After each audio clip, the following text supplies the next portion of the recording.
আচ্ছা, অনেকেই শীতকালে এই স্নানটাকে গ্যাপ করে দেয় ঠান্ডার চোটে। তো এই শীতকালে স্নান না করলেও চলবে, এরকম কারো কারো ধারণা আছে। এটা শরীরের জন্য কতটা মারাত্মক? এটা একদমই ঠিক ধারণা নয় যে শীতকালে স্নান না করলেও চলবে।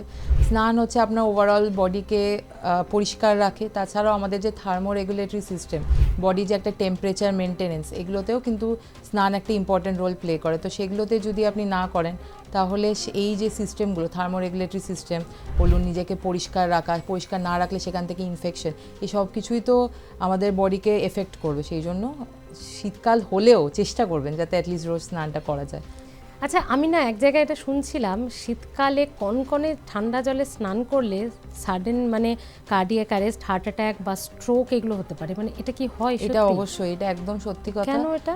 যদি খুব বেশি ঠান্ডা জলে স্নান করেন তাহলে হচ্ছে আমাদের ভেগাল, মানে ভেগাস হচ্ছে আমাদের 10th ক্রেনিয়াল নার্ভ, এ হচ্ছে আমাদের হার্টকে সাপ্লাই করে। এবার ভেগাস যদি অ্যাক্টিভেটেড হয়ে যায়, সে হচ্ছে হার্টের যেটা হার্ট রেট সেটা হচ্ছে কমিয়ে দেয়। তো সেইখান থেকে ভেগাস অ্যাক্টিভেট হয়ে সাডেনলি হার্ট অ্যাটাক হয়ে যেতে পারে, যে খুব বেশি ঠান্ডাতে আমরা স্নান করি বা ঠান্ডা জলে যদি লাগাই। আচ্ছা, তো সেই জন্য একটুখানি, হ্যাঁ, স্নান তো করবেন অবশ্যই, বাট কশিয়াসলি, যে একদম কনকনে ঠান্ডা জলে নয়, বা একদম কনকনে ঠান্ডা জায়গায় গেলেও প্রিকশন নিয়ে, গ্র্যাজুয়াল, যাতে ওটা টেম্পারেচারটা আপনার বডিতে আসে। মোটামুটি একটা হালকা গরম করে নিয়ে আমরা স্নানটা করতে পারি, কিন্তু স্নানটা মাস্ট। যারা স্কিপ করেন একদম এটা করা যাবে না। আচ্ছা, একটু নিউমোনিয়ার ক্ষেত্রে আরেকটা প্রশ্ন মাথায় এলো। এই যে নিউমোনিয়ায় কাশি আর জ্বর, এটা সেরে গেলে মোটামুটি নিউমোনিয়া আস্তে আস্তে কমে যাচ্ছে সেই পেশেন্টের, এটা বাড়ির লোকজনের ধারণা। এটা কি ঠিক ধারণা? দেখুন, নিউমোনিয়া হচ্ছে একটা আমাদের লাংয়ের লোয়ার রেসপিরেটরি একটা ইনফেকশন, ঠিক আছে? তো এই যে ইনফেকশনটা, এটার মেনলি হচ্ছে যেহেতু সমস্যা হচ্ছে, প্রথমে কাশি হবে, জ্বর হবে। যখন নিউমোনিয়াটা আস্তে আস্তে সারবে তখন ফার্স্টেই কাশি, জ্বর এগুলো আস্তে আস্তে চলে যাবে। তো কিছুটা ধারণা ঠিকই, যে যদি এই সিমটমগুলো কমে যায় তাহলে নিউমোনিয়া আস্তে আস্তে কমছে।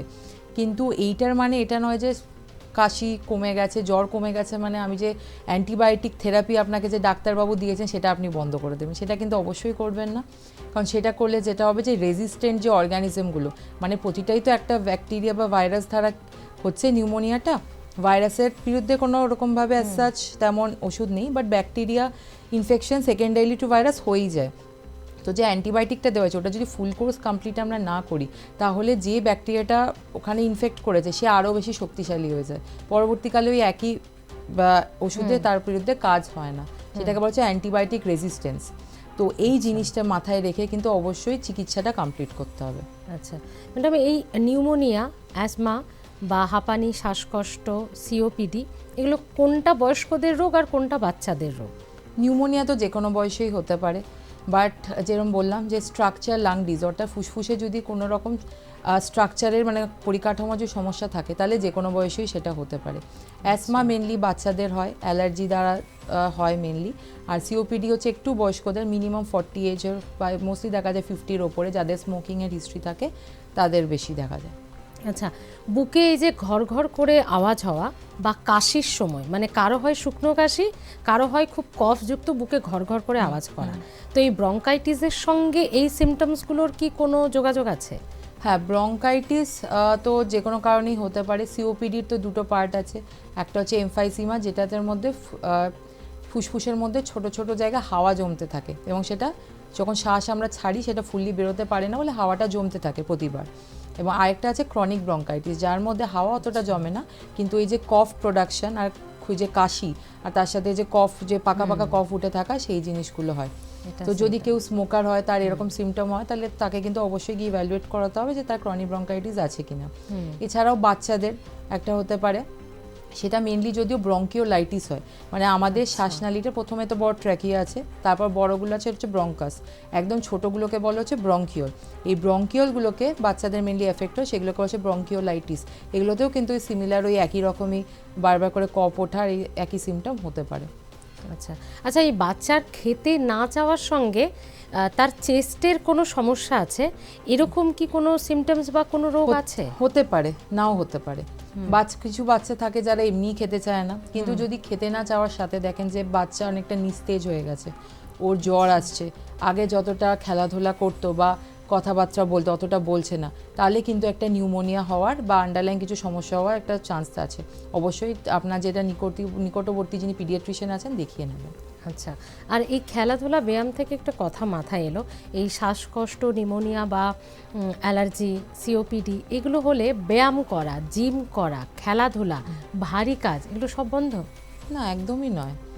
আমরা তো বলি বরঞ্চ যে রেসপিরেটরি মাসেল ফিজিওথেরাপি করতে এইসব পেশেন্টদের, কারণ যে কোনো ধরনের ব্যায়াম আপনার তো মাসেলগুলোকে তো শক্তিশালী আরও বানানো, তো স্ট্রং করবে। তো ওটা একদমই বন্ধ নয়, এটা ভুল ধারণা। কিন্তু একটা যেটা করি আমরা প্রায় ভুল, সেটা হচ্ছে যে প্রথম দিনই হয়তো আমাদের কোনো তেমন এক্সপিরিয়েন্স নেই এক ব্যায়ামের, এবার প্রথম দিনই আমরা ভেবে নিলাম যে সব ব্যায়াম একদিনে আমরা শিখে নেবো, দিয়ে সব ব্যায়াম একদিনে করে ফেললাম। তাতে উল্টে এফেক্ট যেটা হয় যে সব জায়গায় ব্যথা হয়ে যায়, অত ভালোভাবে করা যায় না, দিয়ে তখন মনে হয় যে না, এটা করে তো লাভ হচ্ছে না। তো একটা গ্রেডেড এক্সারসাইজ করা, মানে প্রথমে অল্প, তারপর আরেকটু বেশি, তারপর আরেকটু বেশি, আমাদের মাসেলগুলোকে রিকভার করা প্রপার টাইম দিয়ে দিয়ে করলে অবশ্যই সেটা বেনিফিশিয়াল। আচ্ছা, শীতকালের বাতাসে মানে যারা নন স্মোকার, যারা স্মোকার তাদের তো সর্বনাশ হচ্ছেই, যারা নন স্মোকার তাদেরও নাকি শীতকালের বাতাসে এতটাই পলিউশন থাকে এবং সেটার জন্য নাকি আমাদের 10টা সিগারেট খাওয়ার সমান 24 ঘন্টায়।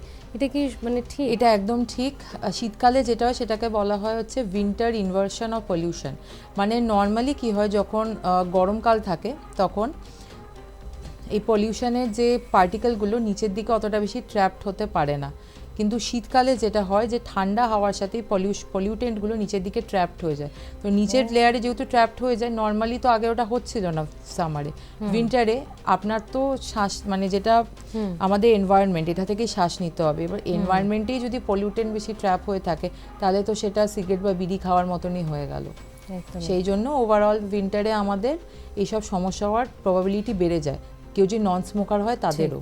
ঠিক, তাহলে এ কারণেই কি রাস্তাঘাটে এখন বেশ কিছু মানুষকে, হাতে গোনা কয়েকজন হলেও তাদেরকে মাস্ক পরতে দেখা যাচ্ছে? আচ্ছা, অনেককে দেখে না আমিও মাস্ক পরা শুরু করে দিয়েছি, মানে এটা অনেকটা কি আমাদেরকে বাঁচাবে সত্যি? দেখুন, সত্যি কথা বলতে গেলে যেটা N95 মাস্ক আছে সেটা এফেক্টিভলি বাঁচায়, কিন্তু সেই মাস্কটা একটু মোটা হওয়াতে অনেকেই সেটা পরতে অতটা কমফোর্টেবল নন। সার্জিক্যাল মাস্ক বাঁচায় কিছুটা, বাট দুটো সার্জিক্যাল মাস্ক যদি একসাথে পরা যায় তাহলে অনেকটা বেটার এফেক্ট আর কি পাওয়া যেতে পারে। বাট যেটা কটন মাস্ক, ওগুলো তেমন বেশি এফিকেসি নেই।